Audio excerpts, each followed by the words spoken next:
We recognise the Kaurna people as the custodians of the lands and waters of the Adelaide region and pay our respects to elders past and present.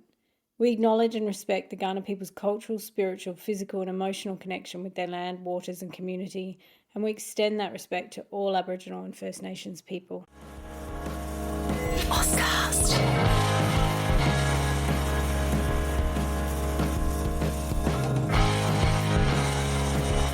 Amy And is a podcast that explores all kinds of bookish things, and that can include some pretty adult content. So please be aware that some of this content will be not safe for work or for young ears, and be careful who's listening when you are.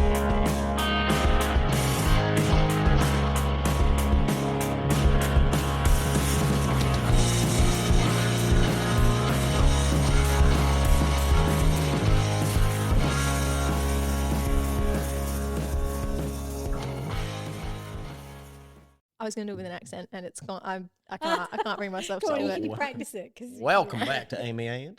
Yeah, do that. Take two. Go. Welcome back to Amy And. It's takeover month.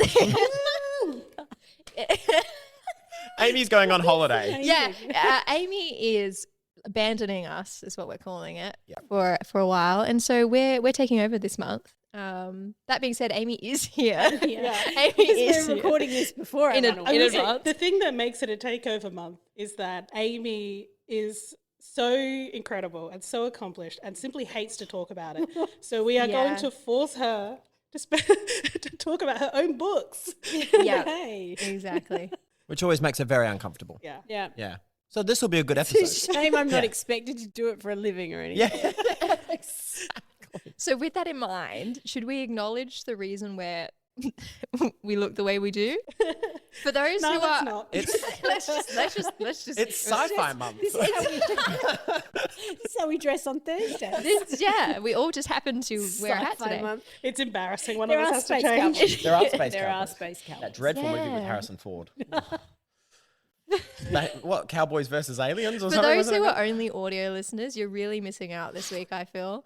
But if you are an audio listener, we're all wearing cowboy hats because Oh, it's Cowboy month. No, it's Western month. It's Western month. Where Because- specifically- Well, yes. Because we are looking at The McBrides, which is Amy's, now it's a proper series, isn't it? It is three books. There's mate. 3 Series, books now. right? Yeah. Our book of the month is the latest of the McBrides. Yeah, Brides. 7 Brides for Beau McBride. It just came out this month. Exactly. Yeah, And by before Amy that, by Amy Barry, and was started with Kit McBride and then Morgan McBride, and now this is the new one. Yeah, And we're so all it's out very July 2nd. July 2nd. And then if you're in the US, guys, I know everyone's been DMing me like, when are we getting it? It's going to be spring 2026 in the US. Oh, losers. Which is, I have to confess, backwards from how it normally goes. Normally Yeah, it's I US was in gonna the say, US. yeah, So, well, yeah. it's got books Australia well never ahead of gets us. it first. Yeah, now you've got it first. Wow. Very fair. But we all love the McBride series, and I have been waiting for this book for how long has it been? But this 4 isn't- years. It's been like a Beau tragic forever. But this isn't the book club episode. No, You have to this is tune in not. live. And it's not the interview episode either. No. No. We will be interviewing. We've got a really great interview lined up with Amy Barry. It's going to be so I don't exciting. know how that's So going. good. Yeah. Look, She's very We- charismatic. we hate to say it, but Amy Matthews has connections. Yeah. I feel like Amy was like, you guys are taking over, so you run this episode, and it's already off the And it's rails. already I know, off I the rails. so want to pull it back. Yeah, you got to She's lasso the us. glue, Amy. the podcast glue. But Yeah. as our intro for the takeover, we're talking. We've got a specific topic in mind. Don't worry. We're talking about heroes and heroines today, particularly heroes and heroines in The Western genre, the I Western imagine. genre. I can imagine. Is Yeah. that what you just said? I think that's what the post Now, said. Peyton recommended that we start this by giving everyone a cowboy name. Oh, So you'll Do we have to use the cowboy name for the rest of the episode? Oh, that would be, I think, peak cowboy. Okay, Pete Cowboy. really going Cowboy. to test my memory, but we'll give it a Yeah. red hot crack. Yeah. I said that we should take shots, but that was put down. So I said we should be chewing on some sort of hay. yeah. I was told that would be an audio nightmare. Anyway, yes, cowboy names. All right, I'm going to go with Abby Two Shots then. Oh, Abby, 2 shots. So good. I like Oh, it. we're giving proper Proper cowboy proper names. cowboy Sarah. names. Yeah. Oh, wow. Abby, 2 shots. Abby, I think, 2 shots. And that could be alcoholic, but it Might could be- be a gun. could be. Is Could be. it too like derivative to just go with Dirty Harry? I was going to go with Hatless Harry. Hatless Harry. No hat Harry. No hat. No Harry. hat Harry. No hat Harry. Makes it sound like I'm bald. That's some bad hat Harry. Some bad. That's what my dad calls people Wait, Dirty named Harry Harry. wasn't even a Some Western. bad. This is where This is where your knowledge is like tapering off. I will also say I am playing the role of the person who doesn't read Westerns because the only Western I even have on my bookshelf are Amy's books. Well, you can ask lots of questions. Yeah. Did you watch many westerns when you were growing up? I watched a couple. I watched The Good, the Bad, and the Ugly. Oh, I've watched classic. The most famous Western of all time, Shanghai Noon. Right, starring we've Owen got Wilson and there's Jackie so Chan. many. Do you know, like, when one of the questions I always get is why westerns, and then I was looking back because I was a film student, how many westerns there were when I was growing up. Like, even not just old westerns on TV, but in the 90s there were so many westerns. There was like all the Young Gun series, and then there was that one with Drew Barrymore. Was it called Bad Girls or something? There was so many westerns. This I might don't be a understand question for next week's episode talking about contemporary. When has that ever cowboys. stopped us? But yeah, I'm going to ask it now anyway. We're talking about why westerns. Why westerns now? Why do we think that westerns? We're doing a whole month on Yeah. them. That's how popular they have become. Why now? I have many thoughts. Do you guys have any thoughts? I'm the same as Justina. I didn't really ever read Westerns, but we're surrounded by them at the moment. Like, you're right. It's everything from contemporary to still a little bit of historical as well. Like, did they ever really leave? Like, they left for sure. They weren't as popular, but they're back less than 15 years later? Well, genres, tend to go in cycles. Yeah. So That's a pretty quick cycle though. they never totally go away. Yeah, because we had a peer ask, like, why is country music back in now? Yeah. And it was like, well, country music has always been in and has always been It's hugely just got popular. to the It's just mainstream. now hit the mainstream. Yeah. Well, yeah, and it is because it's so many pop stars are like releasing their country hits. Agreed. I was going to say, I think it's the pop But a lot of them, country crossover. a lot of them have country roots because like country songwriting is such a Yeah, it's deep. Like, and then like Beyonce was showing us, it's always been black and it's always been baked into kind of all the histories of America. Yeah. But see, I mean, this is still on topic of heroes and heroines, right? Because they're just not fictional heroes and heroines. Well, if you think about the US, I think now is a moment when they're analysing what does it mean to be American and what is our culture and what is our history and where does it come from. I think in terms of globally, because a lot of the Western authors people love aren't even American, right? Like if you think of Elsie Silver or Amy Becca Barry. Mead or Amy Barry. And that Tesla Sue. Yeah, that one Tesla Sue as well. Yeah. For those, if they're referring to an old pen name of mine, if you She had a run. She had a run. Yeah, I think there's something about a simpler, non-technological life. Yeah, that's just past like the type of Black Plague non-technological life.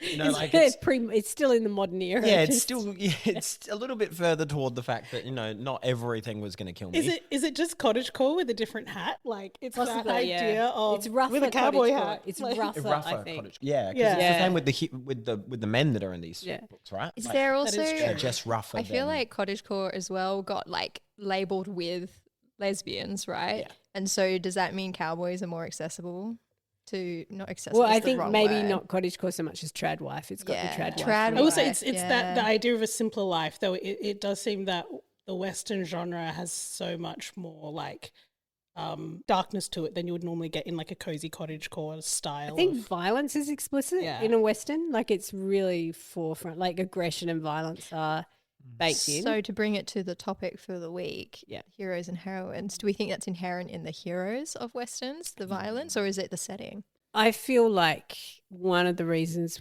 we're having Westerns at the moment is because it has traditionally lent itself to hyper-masculine, hyper-feminine. patriarchal, yeah. Yeah. So you're kind of dealing with a lot of the stuff we're dealing with in a really explicit way. I really just picture your Heath Ledgers and your Jake Gyllenhaals. Like, Yeah. I picture your Brokeback I'm Mountain there for style that when I too. see them. Yeah.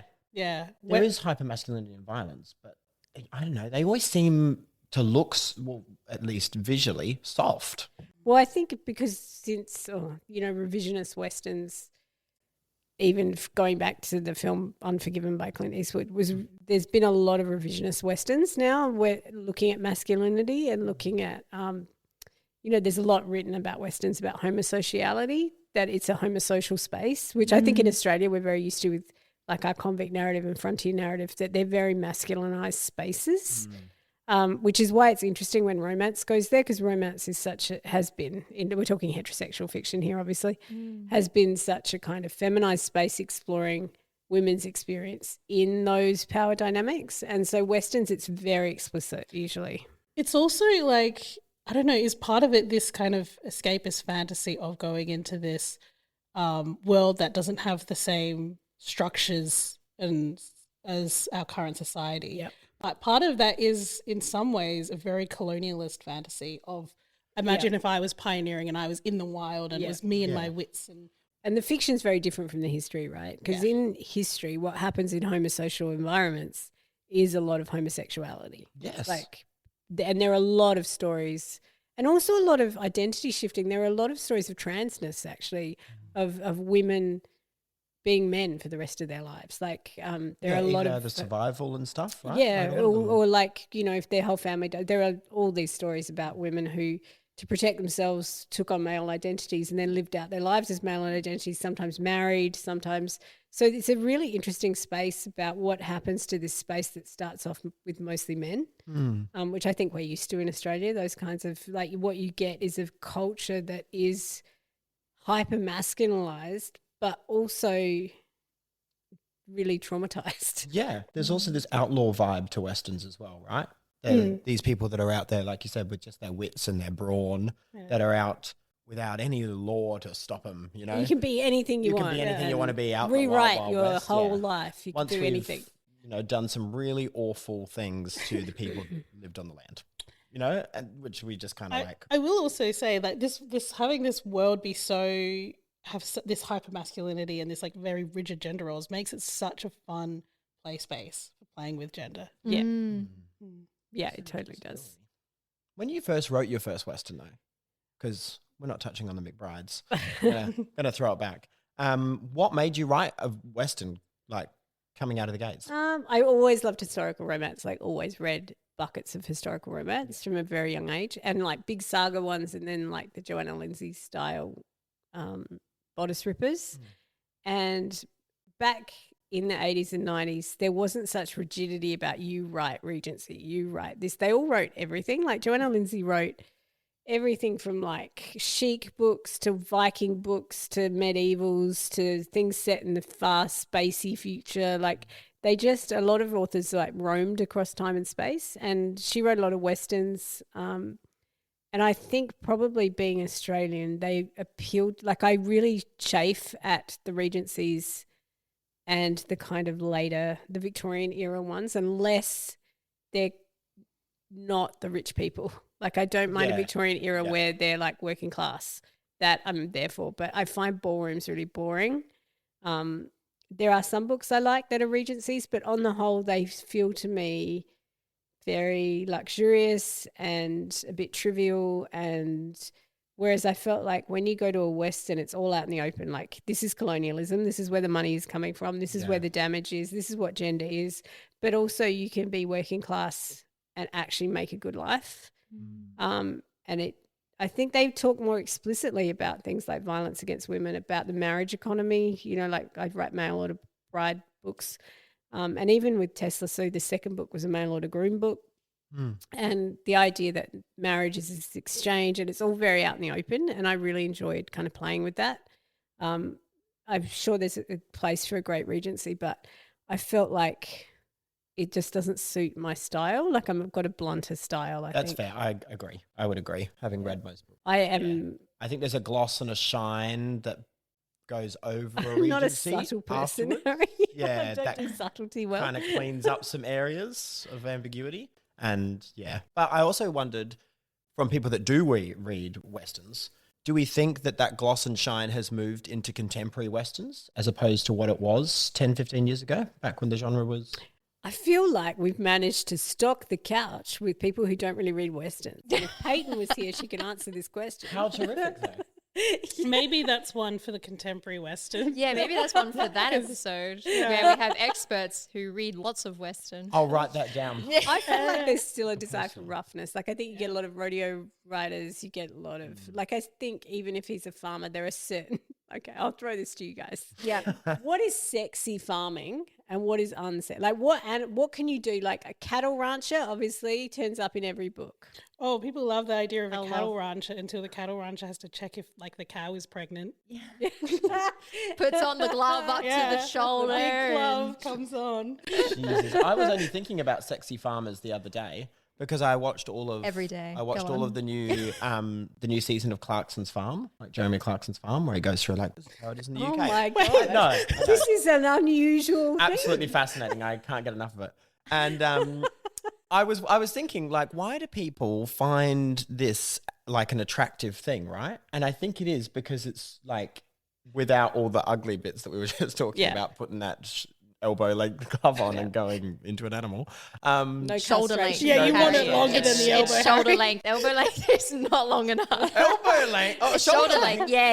Harry's imagining like dishwashing gloves. Yeah. I'm just imagining something subtle, good pattern. A dainty lace opera.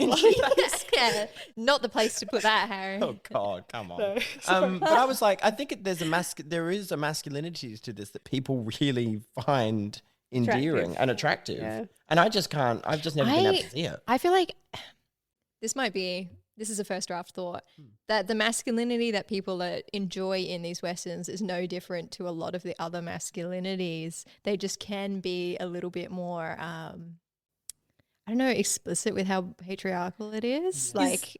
Because they're all still like hyper masculine.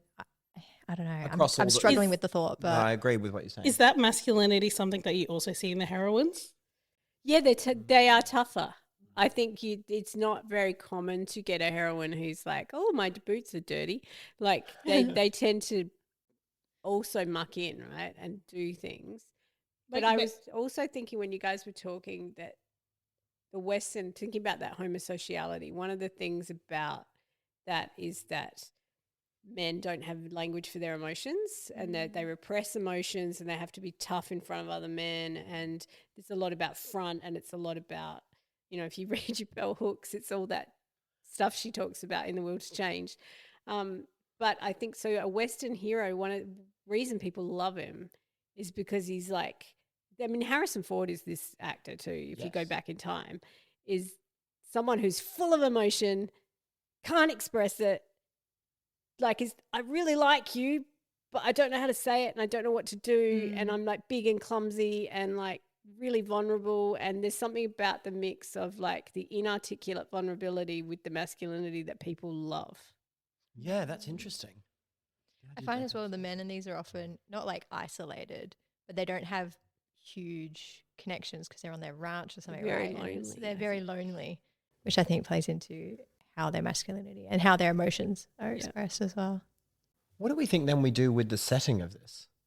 You know how people can pick it to be incredibly isolating, or they can, historically move it to slightly larger towns where there was slightly more going on. Oh no, it has to be in a small town. Yeah, it has to be not big enough for the two of you. Like this town's not otherwise big what enough. are we even There's going to doing? be only one saloon. Yeah, only one saloon and a tumbleweed just going through the. Exactly. The There's one street saloon. has 6 buildings, 3 on either side, and the rest is just desert. And a person there is with a tonic table. glass. That's my There is idea. a table of men gambling at the I'm going to saloon. change your name. It's One Saloon Abbey. One saloon, I mean. We didn't get Two shot Yeah, we haven't got We ours haven't even yet. got names. What are we going to call them? I'm blanking. Yeah, we're going to have Blanket. to Oh, come wow. back to this. Auntie Yeah. Amy. You don't have those 2 shots at all. You're like blanks. All Shooting blank blanks. shot. One saloon Which has Abbey. got a connotation in it that I don't want to. Let's move on.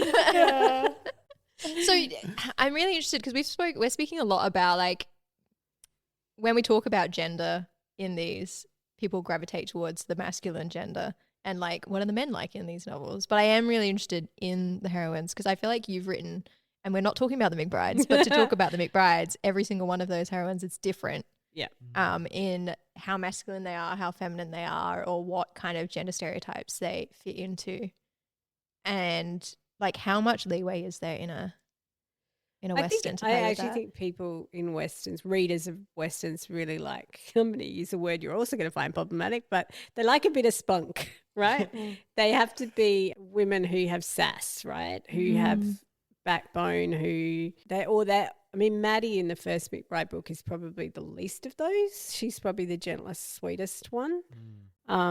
Is part of that the escapist fantasy of like, yes, you're imagining this really patriarchal world, but you don't want to see a heroine just be constantly downtrodden?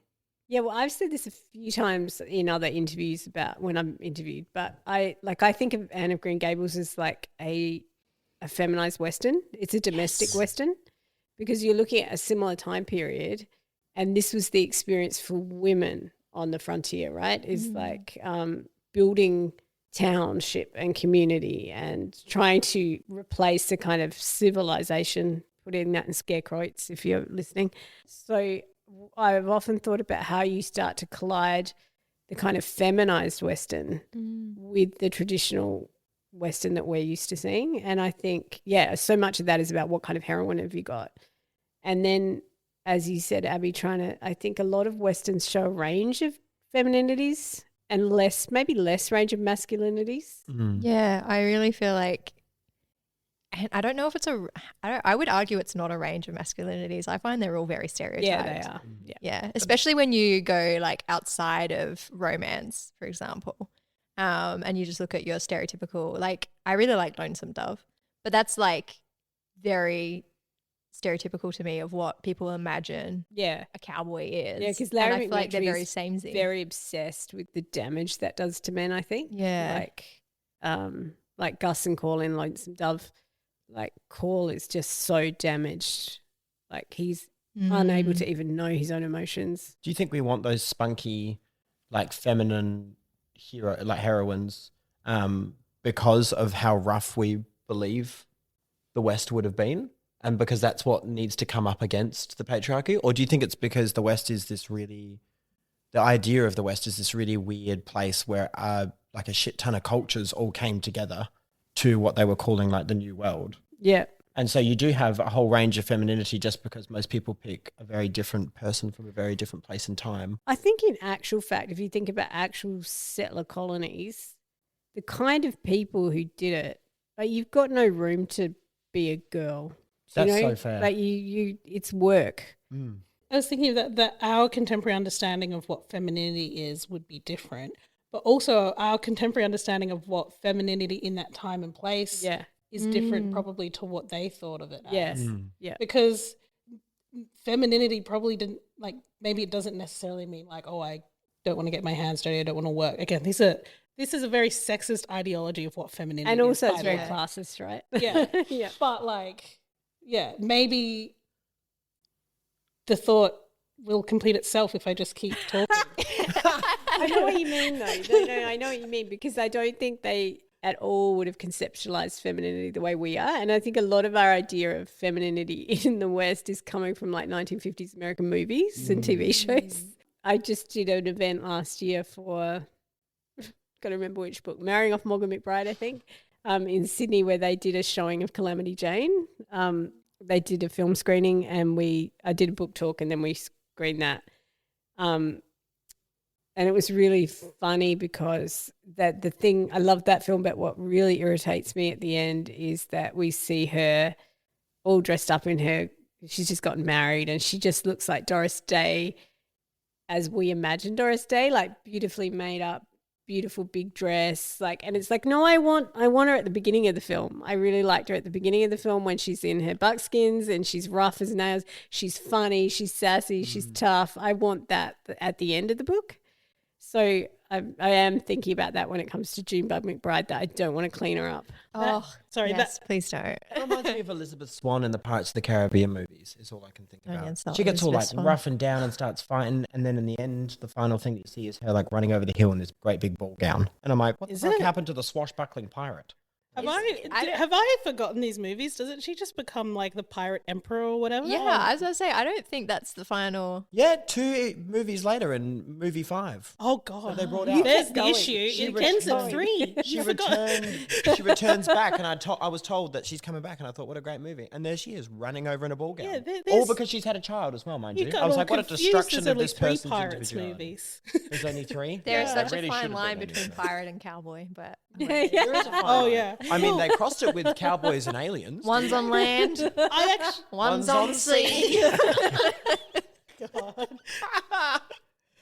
Can you imagine They both want to be free. Can you imagine the accents that are going to come out during Pirate Month?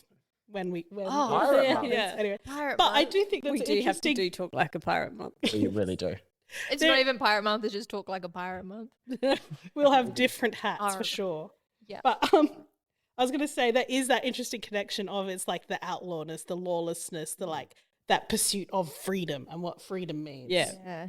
And then it was, you're free to do whatever you want, but then most of them kind of just fell back into unless they were of a certain class and had come with enough, they kind of just fell back into. But I think that, they wanted, it wasn't that they wanted a completely different world. It's that they didn't, like if you're working class or you're an immigrant, you don't get to be that in New York or London. But you can go and create that on the frontier. Like we've seen that here, right? People just recreate it, but they put themselves at the top of the pile. So I think there's that as the small towns grow. And everyone loves it at the small town stage. And one of the things about Westerns too is that the books, like the dime novels, were being written as the West was settled. So what you would often see is cowboys, say in Texas, reading dime novels and then dressing like the characters in the books. So fiction has always been like at play with the Western where it's like a circular loop. That's so fascinating.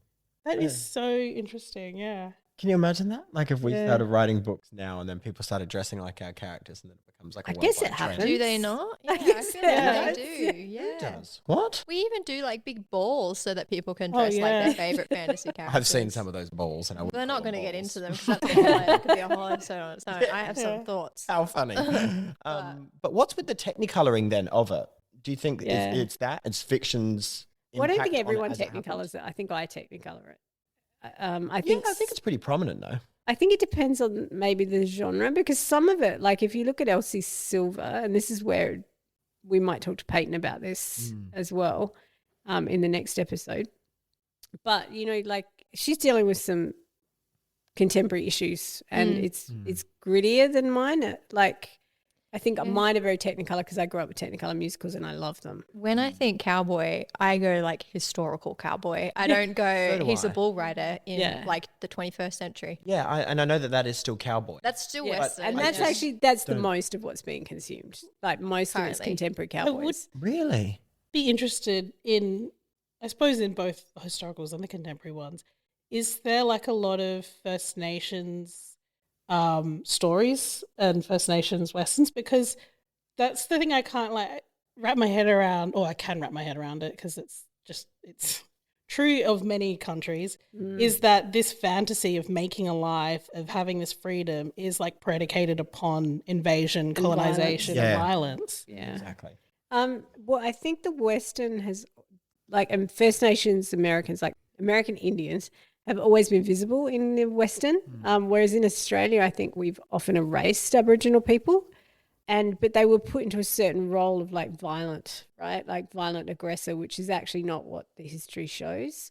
Like usually if there was Indian violence, it was because white people had moved in and were committing violence first. So a lot of the stuff we see in movies around the Great Plains and violence is actually because of the railroads, that the railroad companies came in, took land and committed. They actually brought in Civil War generals after the Civil War to commit these atrocious acts of genocide and violence against the people of the Great Plains, who then banded together and had acts of war in return. But what the narrative we have is the Indians were violent and attacked, but of course they were attacking in self-defense. So I think, the narratives we have are so colonial and whitewashed, but the violence has always been present in the Western. I think you see it both ways, and you actually, if you think about historical romance, there were writers like Catherine Anderson writing Bodice Rippers, and she is part American Indian, and she would always feature First Nations characters. So I think it's been present, and it's been as messed up as culture is messed up. But I think in a way, the Western has more explicitly dealt with the colonial violence than Australian fiction. Yeah, I would say, even as somebody that hasn't read much of it, any media that I have consumed that is Western is pretty gruesome in regard to the history. Yeah, there's a lot of violence. A lot of heavy violence. Like, it's even back in like Stan and Netflix and stuff like that with shows. There's like a show with Helen Mirren in it, a show with Harrison Ford. That's from Yellowstone. That's one of the Yellowstone spin-offs. Spin-offs, yeah. But even Yellowstone, the contemporary one, you know, there are First Nations characters, and there's the casino, and there's this sense of like ongoing trauma of colonization. So I think it's always been more visible, and particularly, you know, post the 90s. I don't know if you guys are all too young. Do anyone see Dances with Wolves? Love Dances. That I was was about a to bring it up, huge and I thing. always think to myself, oh, is that appropriate? Is that really, really long one? Well, it depends. Don't watch the director's cut. I apologize. I apologize. Just don't watch the director's cut. It's not with Kiefer, is it? No, this is what's his Kevin name? Costner. Kevin Costner. This is I one get of them those confused. movies that like my parents were like, sit down. It's amazing. And then I But don't recall any of it. Don't ever watch the director's cut. Okay. Because no one ever should let Kevin Costner do a director's cut. They're too long. Like the original theatrical is perfectly. How long is the director's cut? Oh, it's so long. I feel like that's the one you were made to watch. I think that's the one I'd be made to watch as well. My controversial opinion is that there's a reason we get editors to cut films. Yeah, it's like not a books. controversial opinion. I feel like books. Every author should listen to their editor, because most books don't need to be as flabby as they are.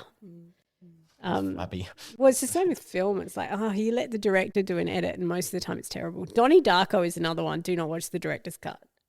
Really? I really think the original cut is The original is great. We're so far off topic. Yeah. I made eye contact with Amy, and Amy was like, to bring it back to Dances with Wolves, that's absolutely a terrific movie. And again, it deals with a lot of that, of the fucked up messiness of the Western time. Yeah, you've at least seen a turn towards recognising settler colonial violence. Yeah, But that's why I just can't find it as a romantic space. Well, but this I this is romanticize it the in my tension. head. I'm like, big, wide open spaces and Oh, I thought you were talking about the man. no, the country. Big white man. No, I was going to say, but that tension of fantasizing in these spaces in a Yeah. romantic way Yeah. or in an escapist way, when they have complex, difficult histories, is true of everything. I agree. It's true in regencies, definitely. Yep. Like, you know, we talked about it a little bit in Austen Month, that, you know, like these are heroes who are rich because of they're benefiting from colonialism and slavery. And even the contemporary romance, like we still live in settler colonies. Like it's not divorced from its context. Yeah. We're constantly wrangling the like violent histories with finding this like romanticized space. We change now with billionaires, and even if they're God, billionaires, they've probably funded space rockets and, you know, killed a bunch of fucking people doing it. I think you're Mining right. magnets. I think that's the attraction to me of settler colony history, is that it's up front and center, and that challenge of how do you find what is the thing we're fantasizing about, and then how do you reconcile those things? Can you maybe you can't, you just sit in the uncomfortable space. But then, Abby, you touched on something too that I think is worthy, which is the settings, which I think you've tried to bring up a couple of times. Oh, maybe, but only because I love the setting. Yeah, but I think people Abby has do. her swag ready. Put me in a swag in the middle of nowhere and I'm good. Known people. I'd rather be in one of the factories. I think I talk about the setting because my novel, I have kind of said is a cowboy, but more like it's a fantasy setting. And so, but now talking about all this, I'm like, wow, I haven't even acknowledged kind of that inherently in Westerns there is that, you know, colonization. And layers of it. What history have I not, you know, touched on just because I wanted a really huge desert? But you know, and that is one of the things about fantasy. Like we've talked about that several times on the show, like in Pride Month and in other months, about once you put something in a fantasy setting, it frees you from some of those things to enjoy some of the fantasy stuff without. Yeah, but should it? Well, it depends how much you're stealing from the real history, right? True, yeah. But I think the nature is so important to the Western. Like it's a bit like if in a regency you have the walks and you have to have the country house and the luxury and the rolling hills and the green land of England, right? Is so much. Or if you have a Highlander book, you've got to have the moors and the highlands. I feel like that's sometimes why I don't enjoy the contemporary ones as much for me, because they're often in a contemporary setting where they have these huge like millionaire ranches and stuff. Yeah. And I'm like, as I said earlier, like town with 6 buildings. Yeah. And like that's it. Or in my sense, one building. It's one saloon abbey. Yeah, one saloon abbey wants one saloon, 2 shots. And I've just got to, Justina can be chaps. Just the 2 of us, Justina. Just 2 of us, Justina. This town's only big enough for just the 2 of us. Yeah. Oh, that's beautiful, actually. You two in this really hot, dusty, small town with one saloon. I feel like I'm describing Harry's nightmare. Yeah. Okay, right. We've heard of the only one bed trope. Now we have there's only one town trope. But I feel like it's never like the dustiness you're describing. It's always fertility. Like if you're in a dusty space, it's because there's a cattle station or there's bounty in the American West in a way that's not in Australian fiction. There are like shearer fictions where there is bounty, but often Australia is about harshness and droughts and like everything's going to go wrong. There'll be droughts and fires and it's because everyone makes our country sound so fucking awful. It's actually not true, right? We do have pastoral lands that are very bountiful and we're one of the richest countries on the planet. On the planet with some of the most I know, and I have never seen a snake in the wild. So I have seen them at Flinders at Bedford Park. Yes. There's a brown snake on the path down from my car park, and sometimes the sign is out. Like, sometimes the sign is they're not as like, watch out, like a snake. Mountain lion's not going to come and eat me, but like in America. Anyway, sidetrack. Yeah. Justina. I was going to bring up colonialism again. I mean, like. I'm not laughing at that colonialism. Well, no, the reason why so many Australian fictions of like those settler fictions are so focused on harshness is because of just the like condescension of white settlers to Indigenous peoples. Yeah. That they have no context for how to live in this land and to live with this land. Yeah. And they like were violent towards the people who did. That's 100% true, because I think when you asked about First Nations Americans, it's this idea that, you know, settlers turn up to the US, and I know there was starvation and stuff early on, but that they see the land as wealth and that there are already all these peoples here living well, do you know, and they romanticize the noble savage as this, like, you can come here and you can fish from the streams and you can like, there's like game, and whereas they came to Australia and they so devalued Indigenous knowledges. Also because their perspective of what nature is like beautiful green England. I know, that's right. With the sheep kind of hopping along, looking quite happy. I asked you about sexy farming before. I noticed everyone skipped away from that. Sexy farming? Yeah, like dairy farming. Up to the shoulder. That's sexy. I'm not one. I hope there's lubrication. Oh God, where are we going with this? I'm not one for cattle personally, so I'm not doing dairy farming. No cows. Well, it's funny because Australian rural romance will do dairy farming, but American, I can't see like a Western shearer before. I sheep shearer. Mine is cattle, and I love the cattle, but like more like mustering, like pushing cattle over this big expanse of land as opposed to rodeos and that we sort have of stuff. cattle farms larger. But also, I feel like I just wanted an excuse to have horses in there, and so that's what I did. Yeah. So horses are considered like sexy and masculine, right? I guess I'm trying to get at how we gender these things, right? Are they considered sexy and masculine though? Because it's sexy and masculine when a man rides a horse, but when a girl rides a horse, she's a girl, like a horse. Well, girl. I think it's still. In a Western, it's still sexy when a woman rides a horse. In a Western. Especially because they ride astride in the West, whereas like in England, they're like on their side saddles. Yeah. I would like to leave space for the people who find horse girls sexy and masculine. Yeah. What about camels? Me. We have the largest population of camels outside. Yeah, I know. Saudi Arabia. Geez, free roaming. They're actually not camels, they're dromedaries. Dromedaries? Everyone calls them camels. Whoa. Well, what about them? Do we find them sexy? Camels. Camel They're in farm. a romance. Are they romancy? Are they They romancy? spit. Can we They're not romance? spitty kind of They things. do, and they. Oh, it's really stink. interesting though, because I watched Farmer Once a Wife, like last can't year's laugh. You season. watched Why Jeremy are you laughing at Clarkson. me? Yeah, hello.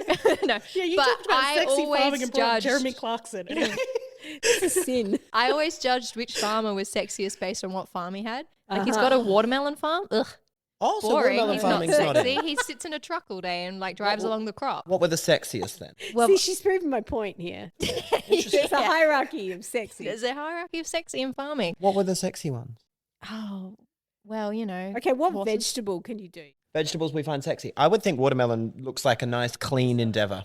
It looks like a nice, easy Yeah, so kind of one. your ideal farming is like clean rows of crops. I can imagine how, like, rich. like a Hydroponic farming house. urban You know what? farming. I'm picking like a strawberry picking farmer, an apple picking farmer. Delightful. Oh, can yeah. imagine See, Harry there was apple picking there with was a an apple basket, farmer with a on Farm basket. Once a Yeah. Wife, Picnic and he was laid out. very Peasant dress. Oh, you know. there's blossoms in like spring with the picnic blanket, and someone's Beautiful. made him like That high sounds tea. nice. That's I don't want to Harry. be shoulder deep in an animal.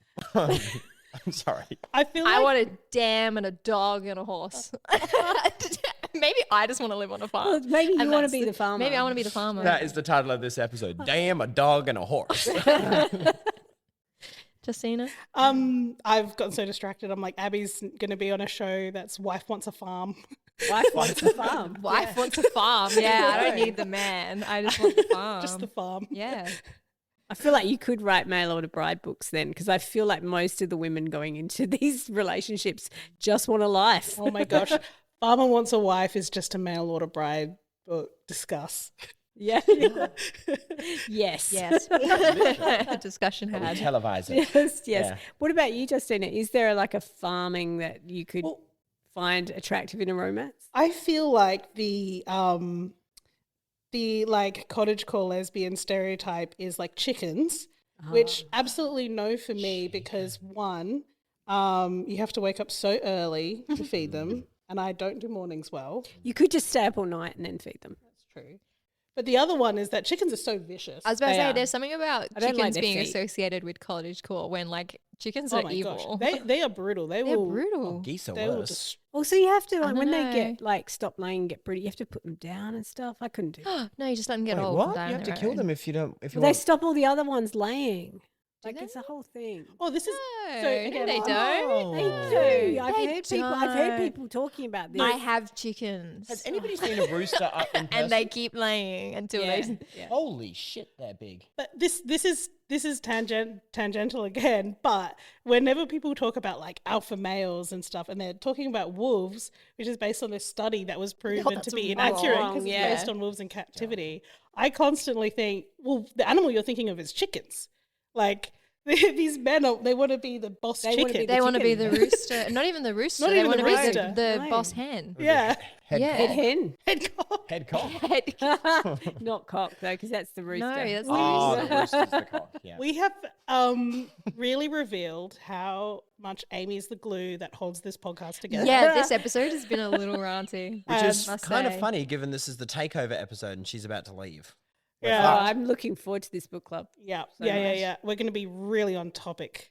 But book with club. that in mind, a fantastic segue that we need to wrap up. Yeah, Oh, yeah, So, yeah. Very fair. I was waiting to see till someone recognised that they had to Okay. end the episode. yeah, well, I just recognised when I said wrap up and then Amy remained silent. I went, oh, Oh, yeah. I know we're Amy already Moraine over, style. but why don't we end it with some like recommendations of heroes and heroines in westerns, just to remember that there was a theme to this Oh, episode. yeah. yes, that we did not stick to. Yeah. Would you like to fire away first? Oh You love yes, westerns. as someone who's got a really Really great tight breadth grasp. of Western knowledge. I'm gonna say, yeah, that's great. Anyway, Love that one. moving on. Well, I would challenge you to go back and rethink what you think of as a Western too. Oh, yeah. Like when you think of because a lot of what we're thinking of is very masculinized. But like I said, I think Anne of Green Gables is a frontier story. I was just about to say Anne of Green Gables would be my favourite Western because I really feel like we should have more Westerns that are like that because the masculinity for me is much more ideal. And I think, that masculinity is not wrong, right? Because you're talking about tight-knit, small-town groups where people have to look out for each other. And in a small town, there might be the doctor or there might be, whatever. But I think those, maybe because it's Canada, they have a different range of masculinities that are admirable as well. Recommendations, Harry? Well, I have to pick my favourite that I've waited years for, point blank. Boy. Sorry, I'm picking Beau McBride. That's cheating. It is cheating, Yeah. but also What a I have sucker. waited. Yeah. I have done that. Yeah, what is Waited. that? And then the book has finally come out. Yeah. Here is it? I must say it is a very, very, very, very good. We are out of control. Okay, all Yeah. right. Yeah, I think we need a photo of Millie behind the camera right now. Yes. Head in hands, like, this Looking so episode is disappointed never in us gonna for going end. absolutely Producer nowhere. Millie is 'Cause so you'd have to disappointed in Look, us. this is where it becomes very obvious that the main Westerns I read are Amy's Westerns. And I feel like we chose the wrong cast today. I think Peyton needs to be, because Peyton does read Westerns. Yeah, well, if you really want educated Western chat, then you can tune in next week. This week is non-educated Western chat, and that's fine. This is week what is this people pod who is wanted to about. put hats on. Yeah, I wanted to dress like a cowboy. I got frills. If I could have brought a horse in, I would have. Fringe Happy. I hope everyone. Happy. I just called you Happy. I'm sorry, that was by accident. All right. They are basically one person. Thank you. We'll see you next week. You know what? Yeah. If you want really good recommendations, I would tune in next week. Tune That's in where they're next gonna week be. for more expert chat. Thank you so much to Amy Barry for coming all this way to appear on this episode, even though we are interviewing you later as well. Yeah. I'm looking forward to that as well. That's yeah. going to be If you have listened this far and got through whatever just happened the last 40 minutes, we appreciate you. Yeah. Thank you very much for listening. And we'll see you next week. Yeah. Bye. See ya. Bye. Peyton looking and making direct eye contact with me multiple points during that episode. Like,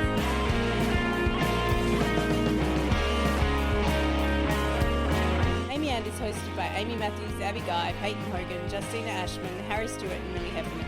This podcast is recorded on Gardenland with music by Anthony Woodward and Mass Wisteria. Our logos and branding are designed by Abby Guy. This episode was edited by Justina Ashman.